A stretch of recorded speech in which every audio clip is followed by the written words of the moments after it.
ఎడారిలో సెలవు. నవంబర్ 19వ తేదీకు రాయబడిన ఈ భాగాన్ని మీకు చదివి వినిపిస్తున్నది సహోదరుడు పాల్ సుందరం. అనేకమైన కఠిన బాధలను మాకు కలుగజేసిన వాడా, నీవు మరలా మమ్ము బ్రతికించెదవు.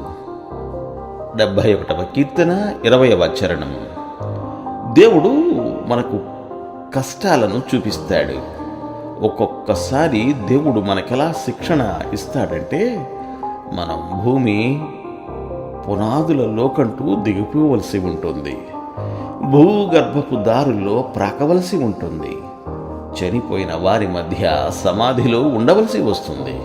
కానీ ఆయనకు మనకు మధ్య ఉన్న సహవాసపు తీగే ఎప్పుడూ బిగుతై తెగిపోదు. ఆ లోతుల్లో నుండి దేవుడు మనలను పైకి తెస్తాడు. దేవుణ్ణి అనుమానించవద్దు. ఆయన నిన్ను వదిలేశాడని, మరిచిపోయాడని ఎప్పుడూ అనుకోవద్దు. సానుభూతి లేనివాడని తలంచవద్దు. ఆయన తిరిగి బ్రతికిస్తాడు. చెరఖాపై ఉన్న నూలు దారంలో ఎన్ని ముడులు చిక్కులు ఉన్నప్పటికీ ఎక్కడో ఒక చోట సాఫీగా చిక్కులు లేకుండా ఉండే భాగం ఉంటుంది. చలికాలపు మంచు ఉంటుంది.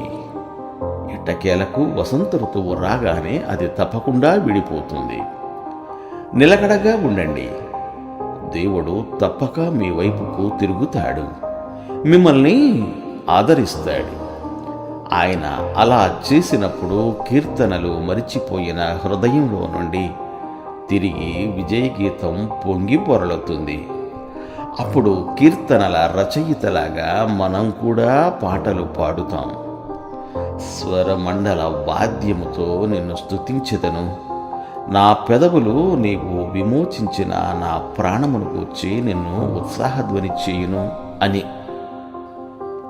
వర్షాలు కురిసినా, గాలులు వీచినా, చలికాలపు గాలులు వణికించిన, మబ్బులు కమ్మిన ఆకాశం ఇంకా చీకటైపోయిన, ఆకులు రాలి వసంతకాలం గతించిన, నా ముఖంపై గాలి వానలు కొట్టిన, నిశ్చల సంద్రంలా నా ఆత్మ నిబ్బరంగా ఉంది. దేవుడిచ్చినదేదైనా దాన్ని స్వీకరించేందుకు నా హృదయంలో లేదు. ఆయన తీర్చలేని ఏ కోరిక. దేవుడు మిమ్ము దీవించుగాక. ఆమేన్, ఆమేన్.